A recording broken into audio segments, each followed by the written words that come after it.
السلام علیکم ورحمۃ اللہ وبرکاتہ۔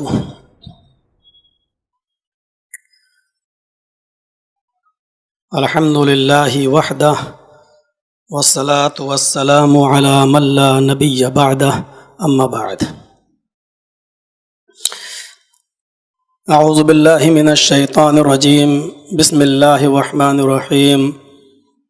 محمد رسول اللہ والذین معہ اشداء علی الکفار رحماء بینہم، رب اشرح لی صدری ویسر لی امری واحلل عقدۃ من لسانی یفقہوا قولی رب زدنی علما۔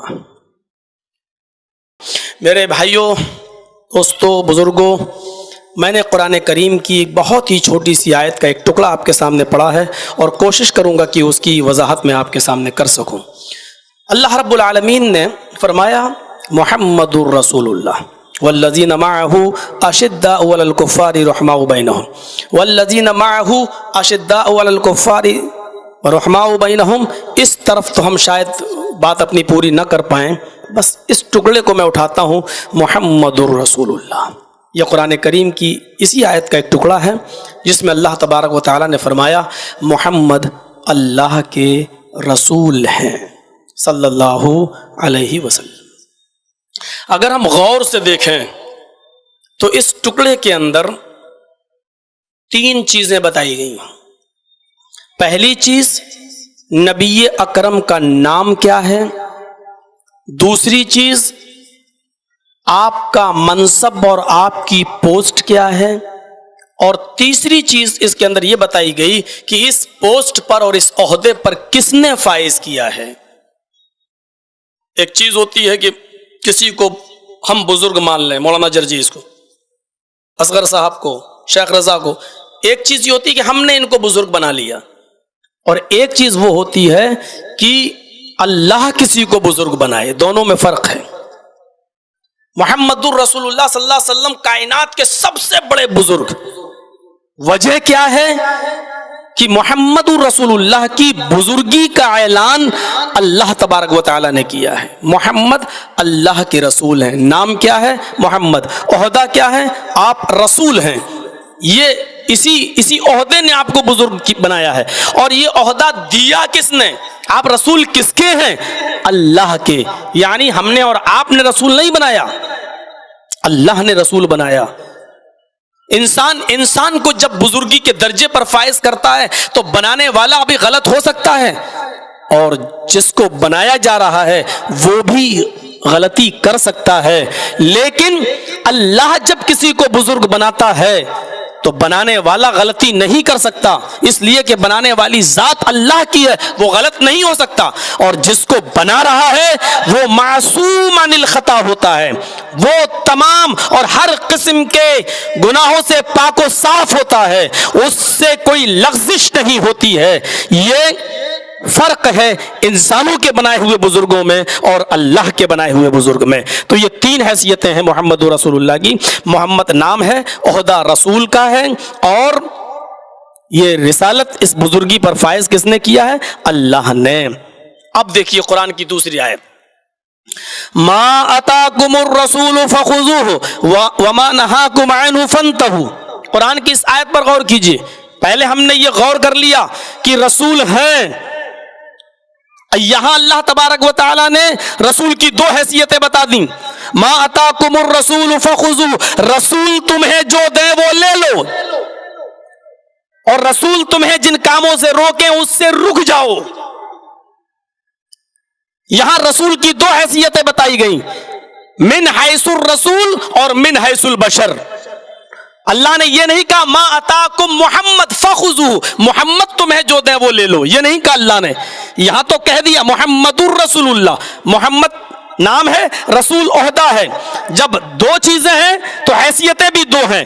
محمد جب صلی اللہ علیہ وسلم بات کرتے ہیں تو اس کو دیکھا جائے گا کہ آپ کس حیثیت سے بول رہے ہیں، من حیث البشر یا من حیث الرسول۔ جب رسول ہونے کی حیثیت سے بولیں گے تو آپ کی کسی بات کو چھوڑا نہیں جائے گا، آپ کی ہر بات ماننا پڑے گی، چاہے وہ ہمارے فیور میں ہو چاہے وہ ہمارے خلاف ہو۔